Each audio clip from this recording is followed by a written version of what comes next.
Hey, thank you all for coming. It's exciting to be here, to be back with this historical society. Talk about railroads tonight. In 1856, the Sacramento Valley Railroad launched what would soon become a major rail network centered in Folsom. It peaked with 5 branches and 80 miles of rail. These tracks should have drawn more settlement, but most are gone and forgotten, along with the central shops complex, as well as a vast web of communities and investments. When we add it all up, there's a whole missing metropolis whose demise is probably related to its notoriously indomitable neighbor, Sacramento City. Folsom could have rivaled or even surpassed Sacramento as the interior's central gold rush hub. While Folsom did survive as a fairly large municipality, it was cut off from its surroundings. Something thwarted its growth. Something severed the arteries of resource extraction. Tonight, I'll argue that the lower American birthed twin cities, but one didn't make it past infancy. A lot of things disappeared hereabouts, big things. The floods, fires, and general chaos of the frontier fail to explain Sacramento's widespread regional pattern of disappearance. We've lost months of critical newspapers and decades of official property maps, and the results have been profound. We've forgotten years of serious and sometimes bloody conflict sparked by the 1850 settler uprising known as the Squatters' Riot. We barely recall the vigilante crackdowns that followed in 1851 and 1856. A reign of terror stalked California through several decades as we suffered major losses of a half-dozen towns and roads that once connected them.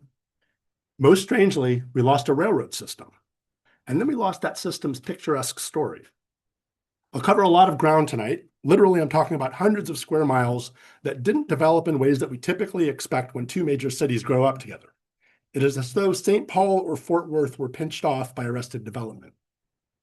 Figuratively, this is a sprawling story that our predecessors chose to exclude from history. I propose an intentional revisionist project conducted over many years has scrambled our memory of Sacramento's early days. Despite archival anomalies extending into the 20th century, many details have snuck through. We remember the squatters and vigilantes somewhat, Sutterville and Brighton, and of course we recall that the Sacramento Valley Railroad existed, but we've forgotten how the pieces all fit together. We've lost the big picture. I can't cover it all tonight, let alone prove it in 1 hour, but we have to start somewhere. So let's go back to where we lost the trail. Discussions of a Sacramento-Marysville Railroad began in January of 1851, first reported 175 years and 1 week ago tonight. 1851 was a brutal year, arguably best forgotten. California was building towards what one long-missing newspaper called, quote, the long agony, unquote, which climaxed as elite speculators formed vigilance committees to lynch, flog, and deport men like Frederick Rowe, who was hanged in February at 6th and K for murder. In April, the Placer Times editor was severely assaulted and threatened with death for something he printed in one of those missing newspapers I mentioned. By July, the vigilantes perpetrated a triple lynching for a non-fatal robbery. Never mind that one assailant had been pardoned by the new governor, whose effigy was promptly hanged from the New Orleans hotel. 2 years later, the revision was well underway at the hands of John Morse, who published what some of us remember as the oldest daily in the West. He launched the Sacramento Union in the month between Rowe's lynching and his colleague's brutal beating. But by 1853, he mentioned neither of those events in his so-called history, ludicrously recalling early 1851 as, quote, delightful comminglings of business and pleasure, unquote.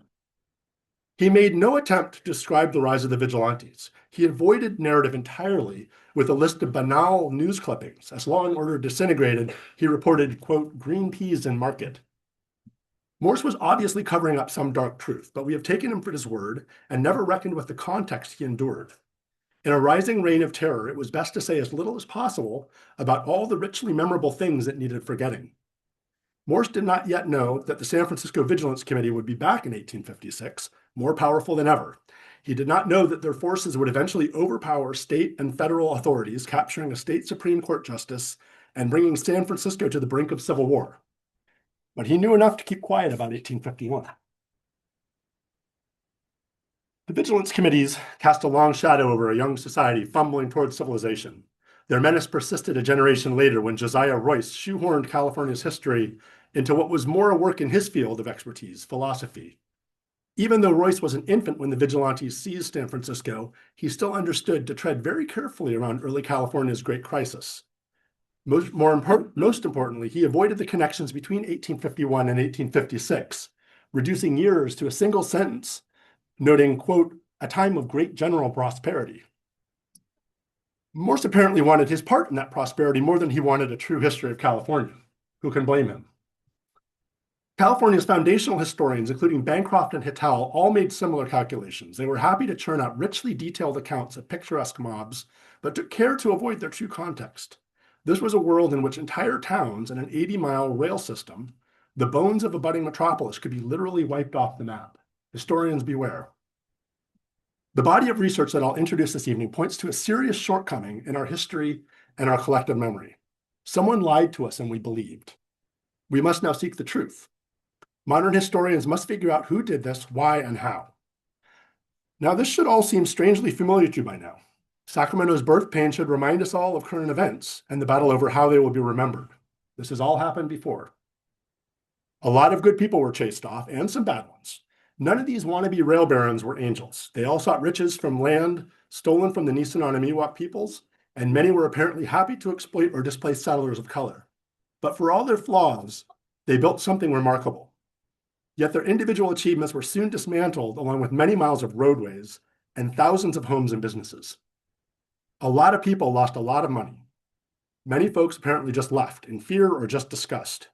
We lost a vast well of energy and talent, and we lost a railroad network, along with the cities and wealth that briefly strung together like a great chandelier sprawled across the land between the Sacramento River and the Mother Lode. This railroad was big news from the start. Uh-oh. Ooh, it's not advancing. There it goes. Okay. In 1856, the New Year edition of the Sacramento Union depicted the first railroad ride in California. There's people waving their hats. There's somebody standing on a roof. It's just a big, exciting event. This is a huge deal. Railroads were this incredible marker of progress in those days, and now Sacramento had one, and so did Folsom. But more on that later. Many people have seen this map. This is the original, roughly the original layout. You can see Sacramento on the left and Folsom in the upper right, with trails continuing up, unfortunately, behind my image to a pair of towns called Negro Hill and Mormon Island. But let's look a little closer at the downtown end of this. So if you look, and I'm sorry, I plan to have a laser pointer, but the two screens is sort of making that not work. But if you look down, if you look at the Sacramento waterfront, you can see the R Street corridor going out normally where we know that the railroad was. But then north of that, there are two additional lines. Looks like around F Street and maybe around N. And then not only that, those two continue right along the river to the far right edge, and you see Brighton. And there's multiple buildings and there's a racetrack. And then from Brighton, there's another line going diagonally down towards Sutterville. So this tells us that the original vision, and yes, granted, people put all sorts of things on maps when they wanted someone to give them money to build them stuff. Don't get me wrong. I know this is a fanciful thing, but the concept that was being pushed is we're trying to tap into multiple waterfronts here, which existed. And I've done some analysis through GIS. The image on the right is a elevation raster, which has the map of the Sacramento Valley Railroad superimposed on it in black. And the purple lines are what I determined to be natural routes, sort of the places that you would kind of want to go. If you look closely, you'll notice that the green, the lowland of green, is connected to a snaking river channel that goes through East Sacramento and connects back up to the river, sort of near Sac State. This was called Sutter Slough, and this is an ancient channel of the American River. Any straight shot from Sacramento City to the gold had to go repeatedly up and down through these channels. But if you go to the south, you could bypass all that and go to Sutterville, which had its own problems, but it was another option. And this was just the start of their vision. Here's a map that Judah put together at the same time as the previous map, showing the regional impact. You can see Sacramento near the center and the rails going to the east, and then branching down to the south, looping around up to San Francisco, and then also looping up to the north, past Marysville, up to a place labeled as Tehama, which I believe is rough red blood. So this was a big, big scheme. They were going to try to cut all of these roadways getting from Sacramento City to the Gold and Stockton and Marysville. They were going to like basically intersect all of these roadways with a system that would allow them to move materials at a level that was completely impossible for the typical ox cart operators that were their competition, the Teamsters. And let's look at what actually did get built. This is the Folsom Shops. In 1860, roughly 1,500 people worked here. This is about an eighth of the population of the entire city of Sacramento worked in this facility. And this is pretty much the only picture that I've been able to find of it. And there were trains going everywhere. Here are a couple of different ads from the branches that developed from Folsom. On the left, we have the Sacramento Valley Railroad and Sacramento Placer Nevada Railroad, which offered service from Sacramento to Auburn Station in 2 hours. You didn't even have to change seats. So as the Central Pacific was breaking ground, you could already walk a few blocks, hop on a train several times a day, ride within 5 miles of Auburn without changing seats. On the right, we have the Sacramento Valley, along with the Freeport and Placerville railroads, accessing another waterfront, Freeport, which is even further south than Centerville. And here you can see the type of connectivity that this system had. And again, we're talking multiple trains a day that were running over the course of a full year. And the 11 a.m. train from Shingle Springs connects with boats for San Francisco at both Freeport and Sacramento. The midnight train up from Freeport makes direct connections at Single Springs with Pioneer and Overland lines of stages for Placerville, Virginia, Reese River, and all points intermediate beyond. So after a year of this, the Freeport Railroad was bought up by Stanford, and everyone got a 1-week notice before it ceased operations, and then it was dismantled. We'll get back to that in a moment. But even though it was so short-lived, you can still see its traces on the land. The top image is the original plan from 1863, and the bottom left, there's air photos from 1937. Less than 100 years ago, you can still see the shape of Freeport clearly on the land with, it looks like 2 to 3 blocks at a time carved up into farms and sold off as agricultural land. This is a place that had a 400-foot pier and like multiple trains a day leaving to connect with all points of the gold country. And even today, at lower right, you can see the assessor's map at the very bottom. There is that same curve that's visible just east of Freeport and also visible in the air photo with a radius of 1,325.54 feet. That's a railroad curve if I ever saw one.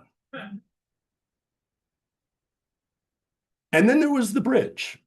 This is the bridge just upstream of Folsom. Theodore Judah designed it.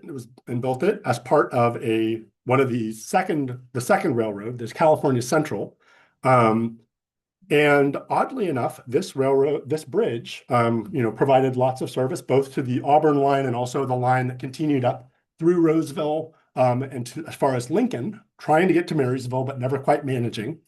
And then in 1866, there was a notice in the Folsom Telegraph that it had been condemned.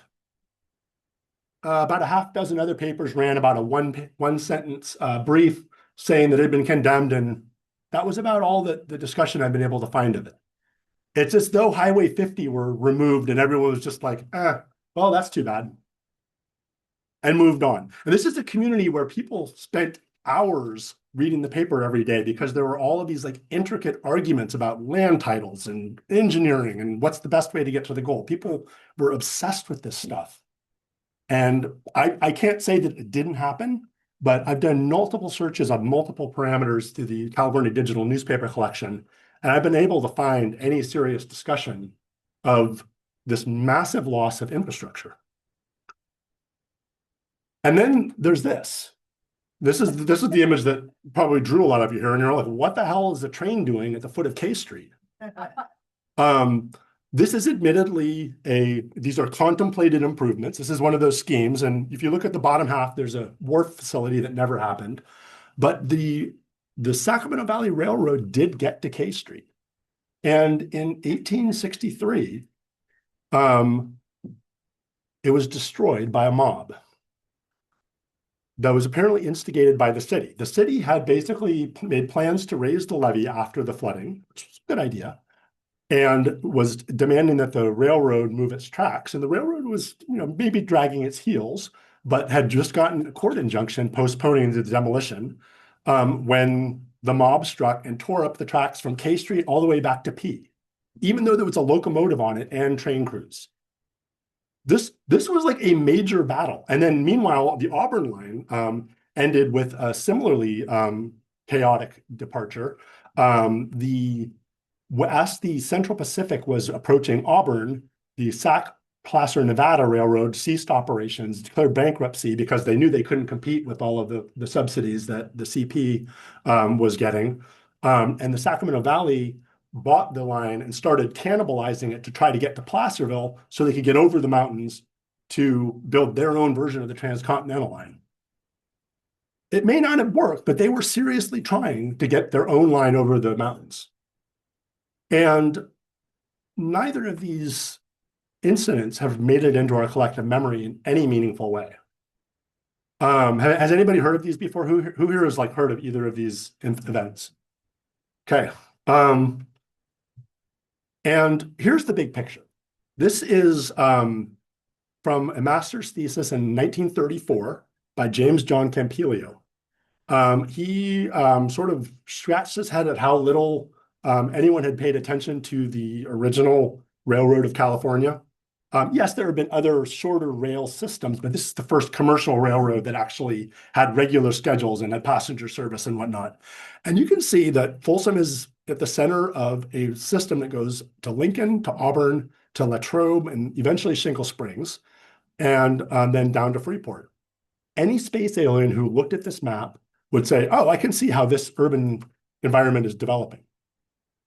It's very obvious that Folsom is the center.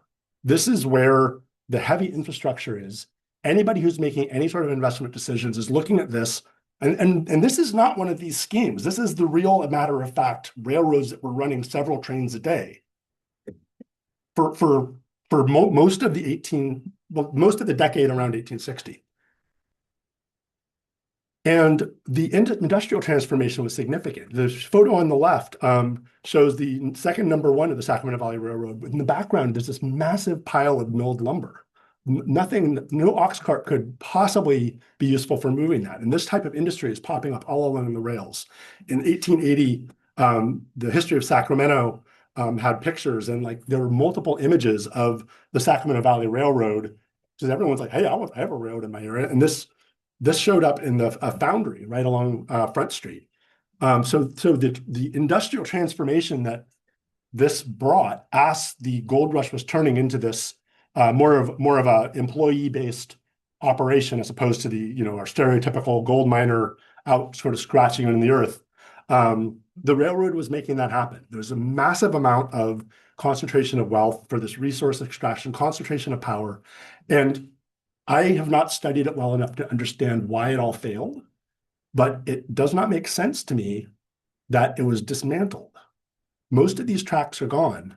And it's baffling that the Central Pacific didn't redeploy some of these resources rather than just dismantling them and resigning them to the dustbin of history.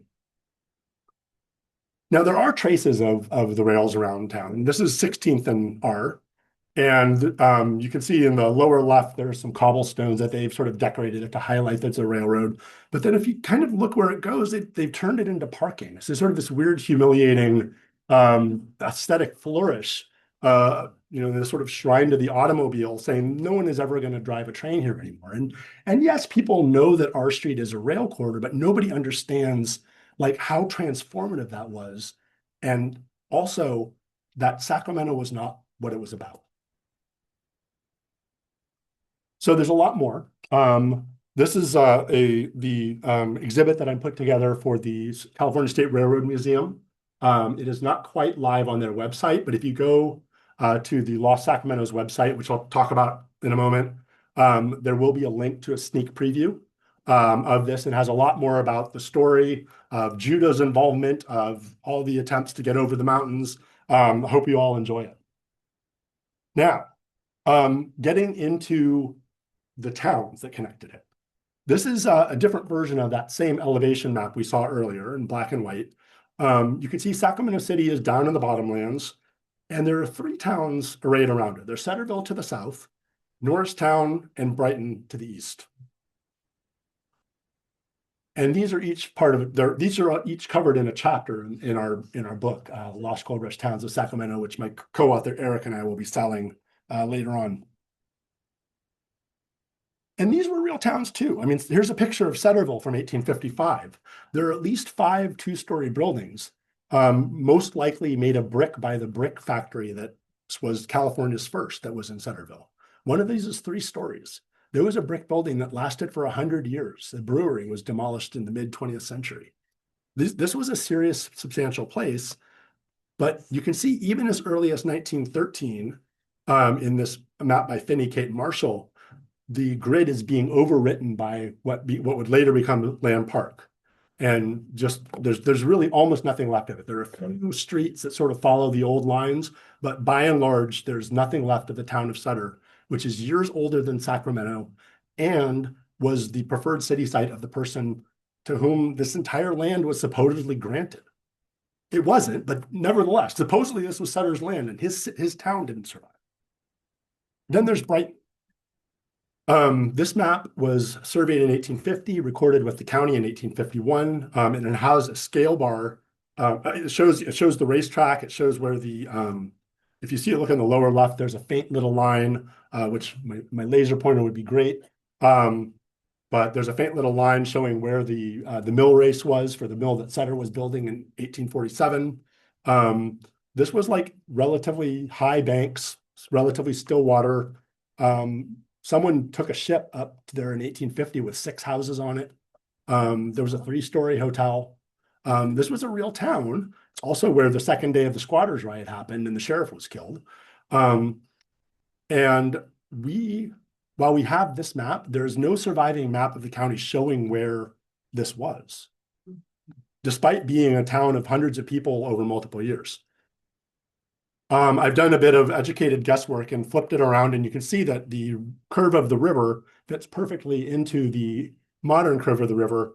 And if you line it up with the scale provided, the southern line, which is 11th Street, follows the same line once connected along Broadway and also Kiefer Boulevard, but which has been severed on both ends to prevent people from getting to and from Brighton. Norristown shows up on that same 1913 map that I mentioned. We're actually right in the middle of Norristown. There was a grid of streets here during the gold rush, but you never know it with how incredibly difficult it is to get to this part of town. And that's intentional. I believe that the reason why they have this weird kind of perpendicular storage spur was because they wanted to extend the levee that was part of the Central Pacific's deal with Sacramento City to block floods coming from upstream. Reasonable enough, but they put it on the backside of Norristown, turning what was a well-known flood refuge into a place of great hazard that was very difficult to get to. J Street was severed. The original road that connected off of F Street to a river crossing over to Sinclair's, which was the other pre-Gold Rush settler Mexican grant, was severed. They were all blocked off and left to die. And there is an image that captures some of this. Hoboken is a name attached to 1853 resurgence of Norristown and apparently Brighton. And it's generally regarded as just an ephemeral tent camp. But if you look at this is no ephemeral tent camp. There are 2 wood frame buildings with chimneys. And if you look in the distance, back where the 2 streets come together, there's another row of what appear to be wood or even possibly masonry buildings. And that's basically what we're looking at there is the upstream edge of Norristown. And the right side is the downstream edge of Brighton. And so if you look in the upper right corner, the map shows the field of vision with the 2 red arrows. We're basically, in this image, standing near the well on Sac State campus, looking towards the student union. These were the two oldest towns in this part of the world, and there's just about nothing left of them. The same problems happened even on the grid. In the Sacramento City grid, this is the 1848 original plan. There are two old waterfronts that show up. The lower left, you can see something of the old confluence before the river was moved. That was what was known as Slater's Addition. And in the upper right, you can see another string of blocks, which was La Calle de los Americanos. You couldn't get a more clear indication that this is where Americans were living during the Mexican period before the gold rush. And it makes sense. This is where the overland trail came in, and then you would kind of cross the river, go up the stream until you got to Sutter's Landing, and then hike down into the swamps and up to his little hill to get to the fort. This was the obvious place to live and the first place that people coming overland arrived. There's pretty much nothing left of this. Slater's Addition fared a little bit better. Here's a picture from the 1855 of the gasworks, which transformed the city, bringing light and heat to those who could afford it, and huge pollution to its neighbors. And there are three major traces that are still remaining. On the left, we see a pair of buildings that once stood along Old First Street. In the middle, we see what was the offices of the Sacramento Gas Company, which is now buried up to the top of its first floor with a third floor added on top of it in concrete. And then on the right, we see the remains of the retort house, which is where the actual processing of coal into natural gas took place. These are all still standing there, unrecognized. Although I have my culminating experience report has attempted to bring them back to light. So what about the other end? Here's Folsom. This is a sort of another weird map. This is from 1914.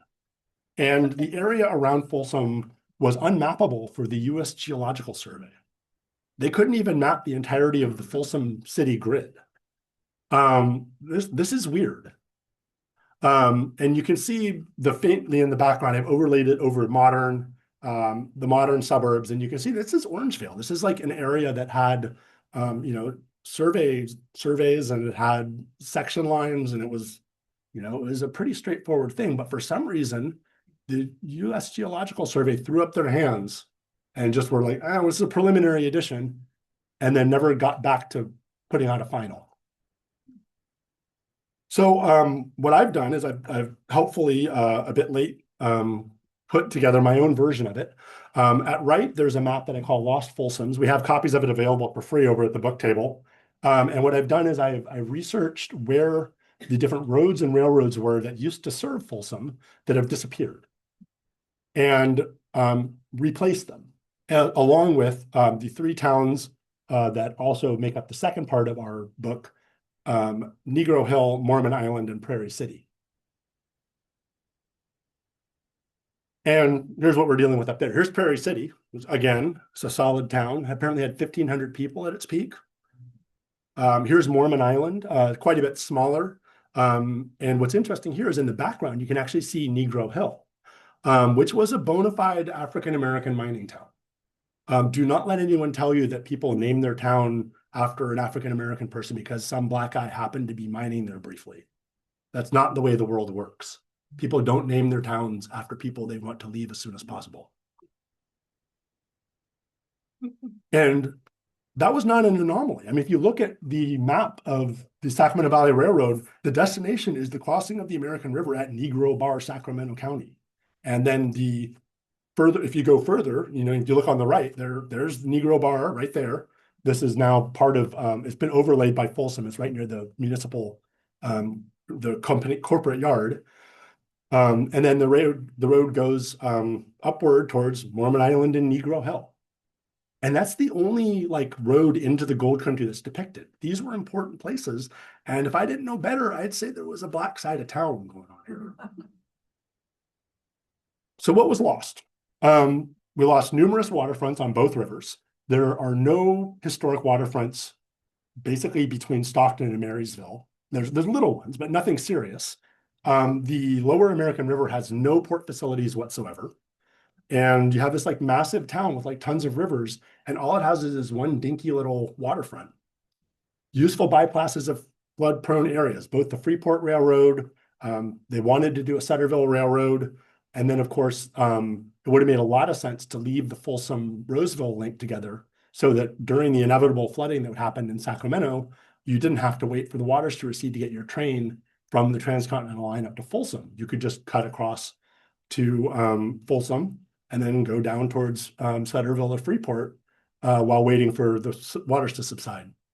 We lost Folsom satellite towns. We lost Folsom's transportation network that I showed in that map. We lost all these railroad depot communities and suburbs like the one where I live.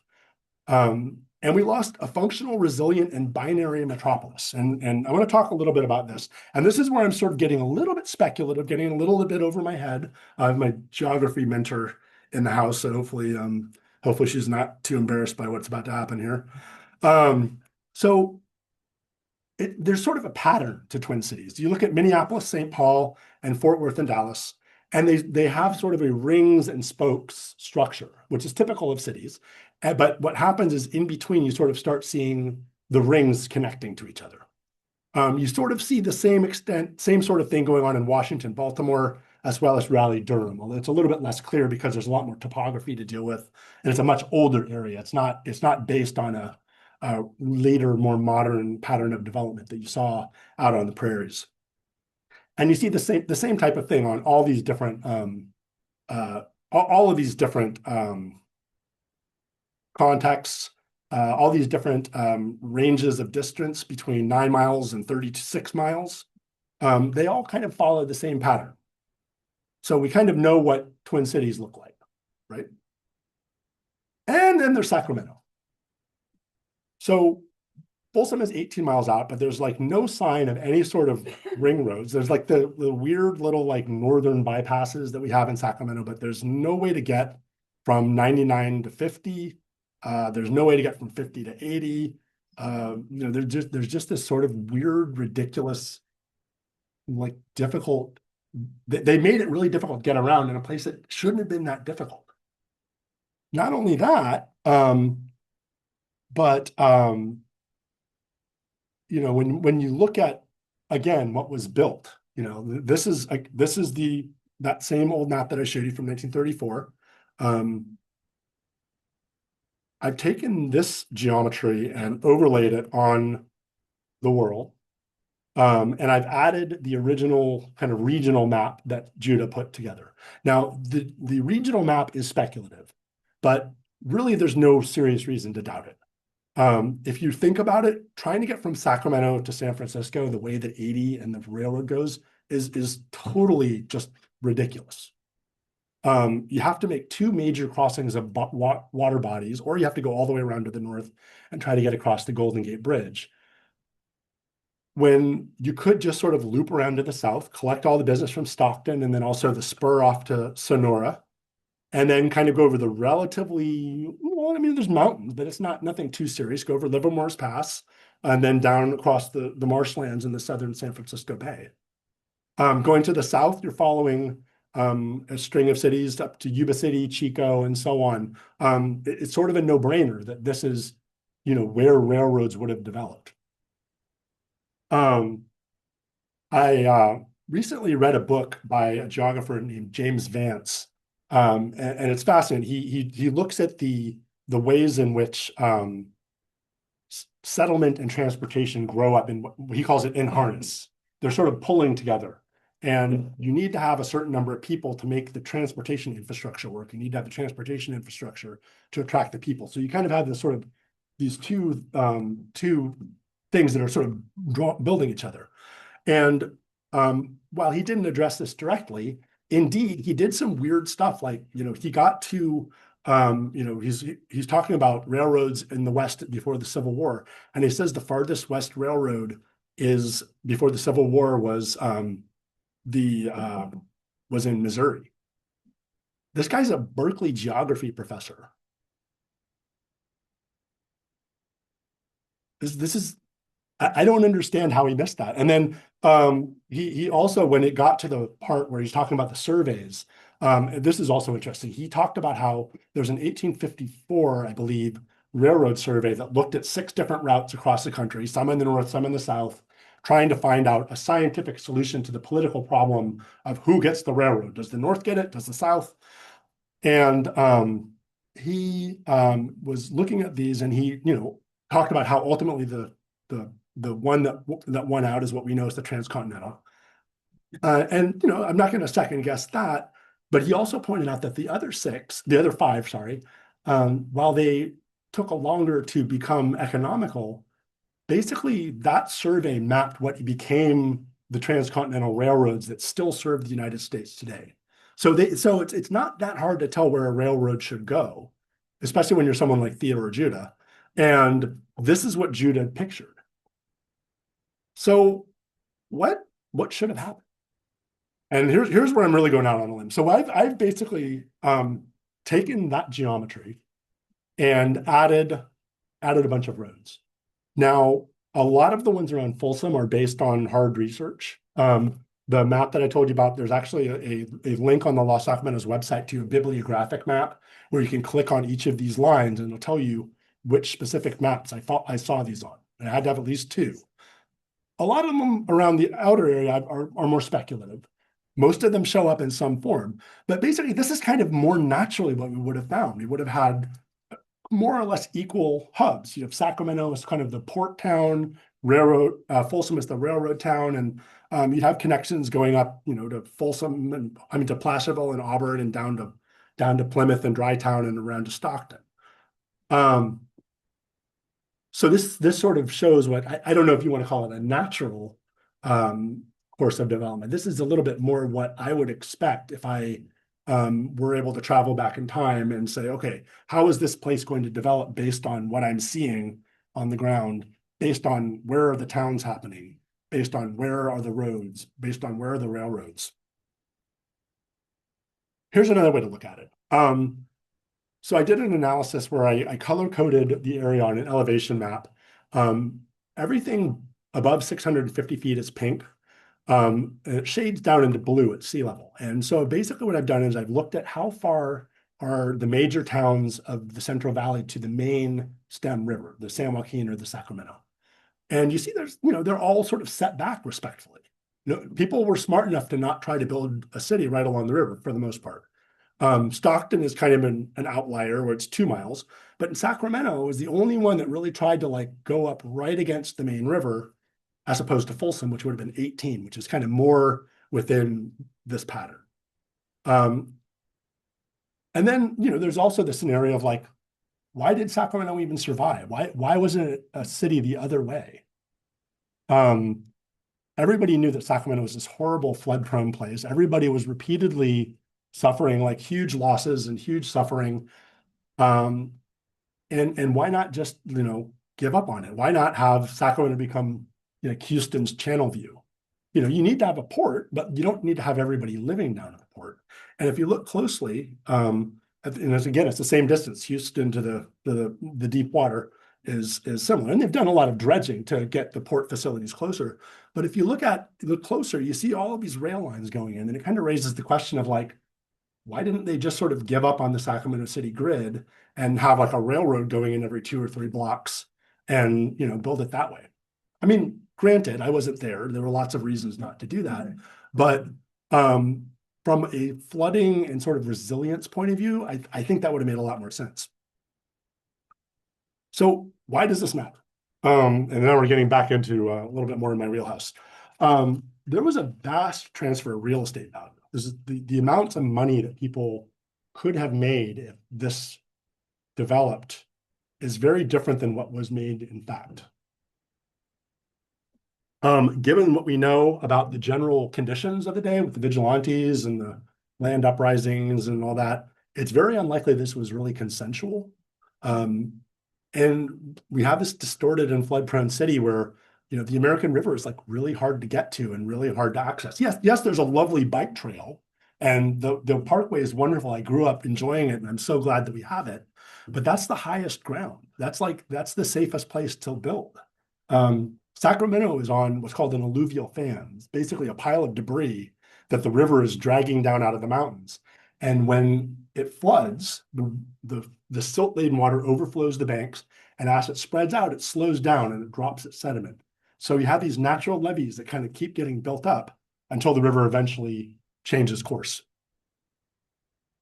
And so it's great that we have this amenity, but like, why not have towns there instead? Especially when we know that there were hundreds, if not thousands, of people making a serious effort to live there, and very little discussion of why they stopped. Norristown just sort of disappears from the news in the middle of 1850. No one talks about it again. Brighton, there's a lot more lingering conflict. There's settlers there talking about how we're going to defend our crops because we'd rather die fighting than die because we didn't defend our land. There was some hot stuff going on, and there were a lot of people that were really trying to hold on to these places. Brighton was not abandoned because of bad title. That's a lie. But these people who are trying to hold on in all these surrounding communities, these lost Sacramentos, we call them, were thwarted. And this is a widespread pattern of disappearance. And it's not just roads and railroads, there's river crossings missing. There used to be historic river crossings where the Business 80 Bridge is near Cal Expo. You can still see some old trees along the east side of the highway, old eucalyptus trees that lined a road that once went down there. And that slough was called Negro Slough. It shows up as N-word slough in the 1911 topo map, which tells me that there were probably some African American people who were sort of hunkering down there trying to like stay away from like the crazy white people intramural land struggles that were going on south of the river. And this has never really been discussed. I mean, sure, it comes up. I mean, you have good work happen. Like, Mark Eifler did a great book a couple of decades ago called Gold Rush Capitalists. There have been a lot of work around the edges, but nobody has really seriously confronted what happened here and what its legacy is. And there's a lot of research to do. Like Eric and I and our colleague James Scott, who is now no longer in Sacramento, but another former Sacramento Public Library staffer. We've done a lot of starting research, but here's a bunch more. This is just the kind of like the railroad stuff that popped into my head. What was the original 1857 wagon road survey? Where did that go? Why was Judah fixated on Hennes Pass north of the Donner Pass? Could that have worked as a transcontinental? What was learned from building this decentralized web of enterprises rather than this intensely centralized top-down Central Pacific octopus? There was this different model taking shape where a number of different businesses with a lot of overlapping members, a lot of overlapping interests, were all sort of collaborating in different ways. Would have been a fascinating alternate model of frontier capitalism. Who were the key players? Most notably the Robinson brothers of the Sacramento Valley Railroad. And could the railroad have been the transcontinental? I don't know. Why or why not? One interesting piece that people bring up is that the Sacramento Valley and its sister railroads were on a 5-foot gauge, which is not the standard gauge in the United States. It was, however, the gauge used in the Confederacy. Take of that what you will. But even so, and even though it was like, yes, there was a clause in the Railway Act that it had to be American steel and this used English steel, and those are all solvable problems. You had functional operating railroads that the Central Pacific got control of and just threw away. So what happened to the American River Rail Bridge? What happened to all these other rail beds? And then what happened to the people? Many people built and rode these rails. Where are their letters and their diaries? What did they say about the system disappearing? Didn't make it into the newspapers, but I'm sure somebody was like pissed off that they couldn't get on the train in Freeport and get up to Placerville anymore.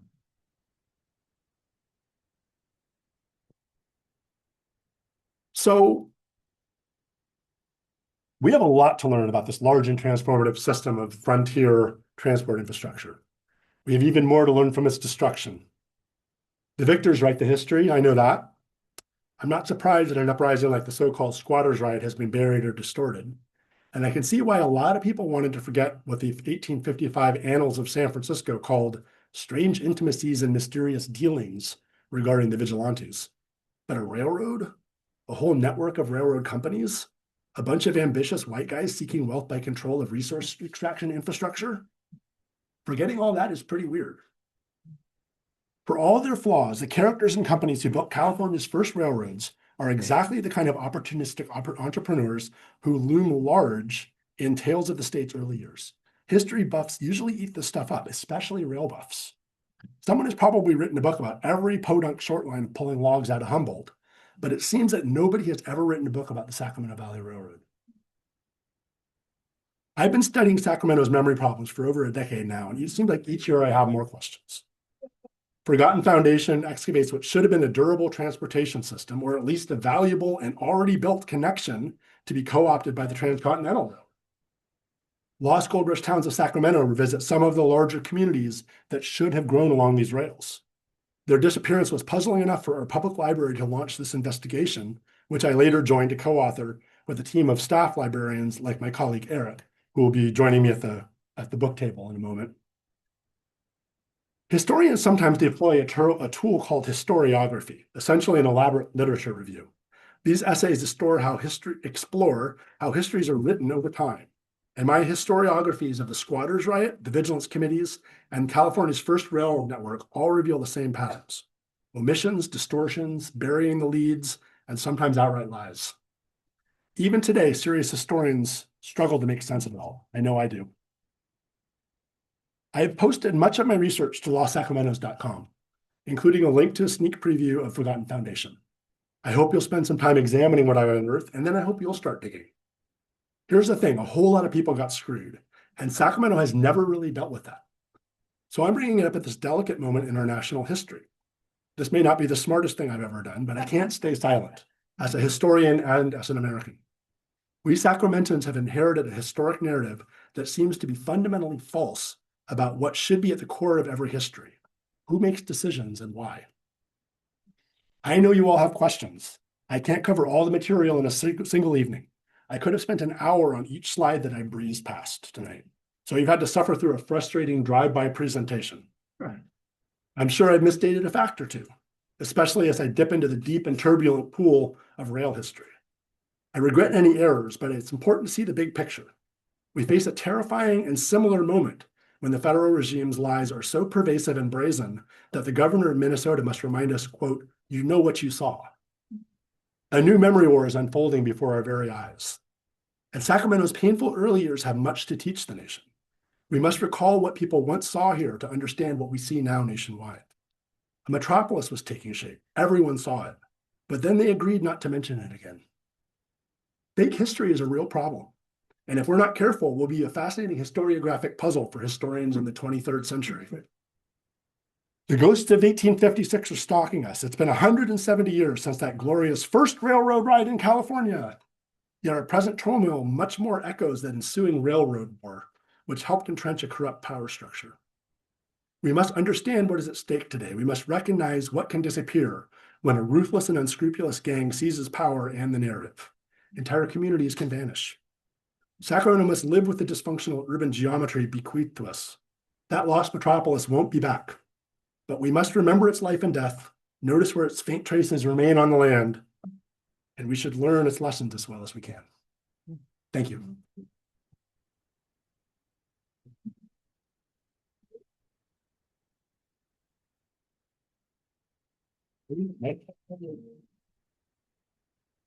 All right. So all clear, no questions? Yeah. Oh, no, there are questions. Okay, Delta, take it away. Okay, Right. so we have one here. You expand on the vigilantes, who, what they were. Sure. Please. So the vigilantes, they are a somewhat well-known feature in San Francisco history. Who here's heard of the San Francisco Vigilance Committees? Okay, some. So in 1851, incidentally, in response to squatter trouble, vigilantes started organizing lynch mobs. They attempted to pull people out of court and hang them. They had a really interesting way of hanging people. It was very collective punishment, where everybody would grab the rope and pull the guy into the air. So you weren't just watching; you were actually physically participating. And they first went after Australians, who were sort of the hated immigrants of the day. Everybody figured they were from a penal colony and they were going to try to like rob everybody. So they were sort of the scapegoats that the vigilantes went after. But it turns out that Sacramento in February of 1851 was the first place that that a lynching actually successfully took place. Now Roe's death was, kind of what you'd expect. It's like, he got in a fight and he was like beating the crap out of some guy that had accused him of cheating, and then a bystander intervened and he shot the bystander. But the thing is, there was law. This wasn't some lawless little like frontier hamlet. This was a place where, people were like working on government, had all sorts of flaws, don't get me wrong, but they were trying. And this reset that process. And then in San Francisco in 1856, it came back. I'm less familiar with what happened in Sacramento in 1856, because a lot of the Sacramento material has been hidden a lot better. Researchers have found the 1851 and 1856 minutes of the vigilantes that like you actually can like go through. There's like a big 500-page black book at the Sacramento Room downtown, where you can go through their minutes and see who was being reimbursed for ratting someone out in Marysville and all this stuff. I mean, they had no shame about what they were doing. But Nancy Taniguchi did a great book called Dirty Deeds, looking at what really motivated them was controlling their land investments and sort of keeping the community off balance and terrorizing people so that people couldn't organize and say, hey, wait, you guys are like ripping everyone off. So that's the short answer. There's a lot of material out there. The trouble is you have to read like a dozen 500-page books to really like make sense of it. But Taniguchi is a really great one. So yes. On the Transcontinental Road, part of the way those guys got rich was off the properties that are along the rail route. Mhm. So my guess is that they didn't want to buy up old roads. They want to build their own routes. Yeah. They get all the land. No, totally. I mean, sure. No, I think there were economic and strategic reasons why the Central Pacific behaved the way it did. It's just curious to me that they not only took out key links in this asset that they had got, which is like a network of rail at the end of the Transcontinental Railroad. I mean, even if you don't have a bunch of subsidized government land, that's some hot property there. And they just took it apart in short order, and apparently did it in ways that I haven't gone through all of the like county commission minutes to figure out like what happened on the public level, but there sure wasn't much discussion of it. Okay, next. I wondered if anyone has ever done a deep dive into who the actual dismantlers were and who hired them. Yeah. Isn't that a key juicy Right. part of it? Yeah, that's a good question. The best clue I've come across on that is while the Sac-Placer Nevada Railroad is being dismantled to cannibalize its parts for the Placerville route over the mountains, there were Chinese labor involved in that too. And it's interesting they were referred to as non-combatants in the news story about the fight that erupted. So I'm guessing it was like Chinese and Irish workers doing the actual physical work. Yeah. There you go. Central Pacific was, laid down track, they didn't really have much.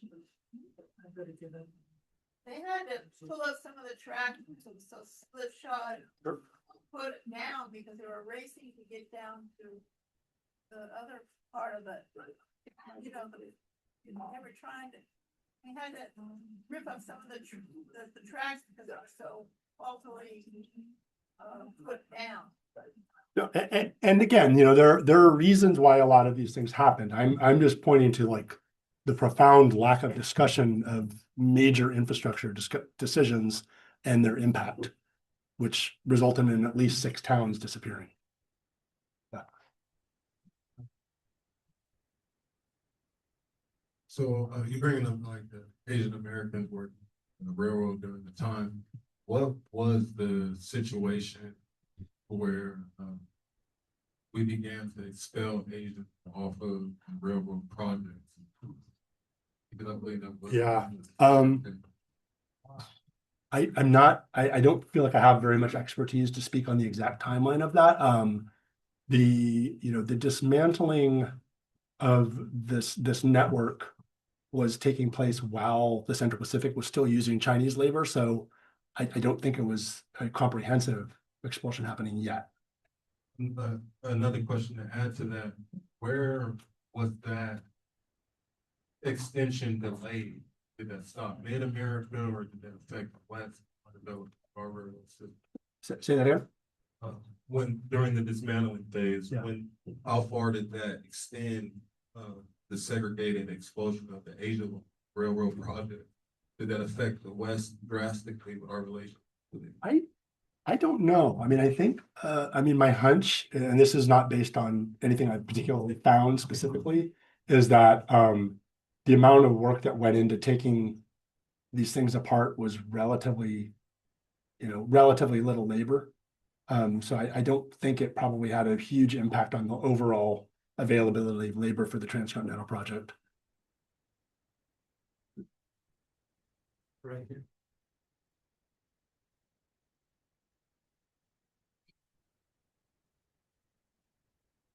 So Andrew, what about other stories like this elsewhere in the West or other parts of the United States that might be a model for or be better documented that we could draw on to understand our own local example of this?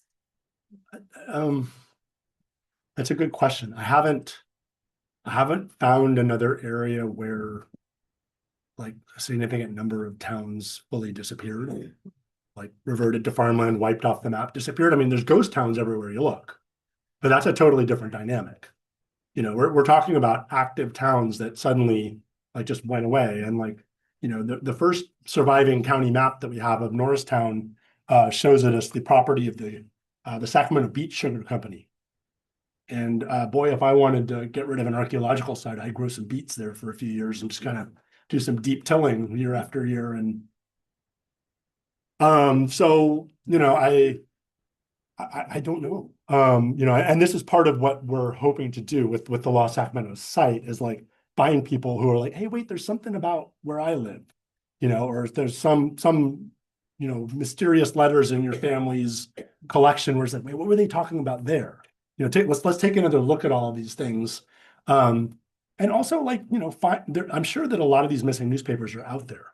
I found an assortment of a paper called the Sacramento Daily Index that was published around the time of the first lynching, and they were very strong in their language, but it's been removed and almost totally forgotten, except for there was a set of them in New York at the New York Historical Society, which I found through a Library of Congress database. And what's interesting there is, so the head of the New York Historical Society came out west to be the postmaster for San Francisco. And while he was here, whenever there's interest in newspapers, he'd kind of throw them in a box. And then when the ship would go, he could just sort of throw his box in there, send them back home, where his son was sort of holding down the fort for the Historical Society. Not surprisingly, they weren't properly accessioned, to use the technical term. And so they wound up just sitting in boxes until the 1930s. And then boxes were opened up. Someone just like, at that point, no one's like going through and reading all this stuff because it's a bunch of 80-year-old newspapers. So as far as I can tell, I was the first person to lay eyes on this thing with any sort of critical attention for 160 something years. And so, those types of things are out there. I know they are. In the, Billings, North Dakota History Museum, there's some journal somewhere that somebody took home. Who knows? But I haven't found very many serious parallels. Although interestingly, my ancestors in Nevada were some of the first and most successful early settlers around the town of Garrington.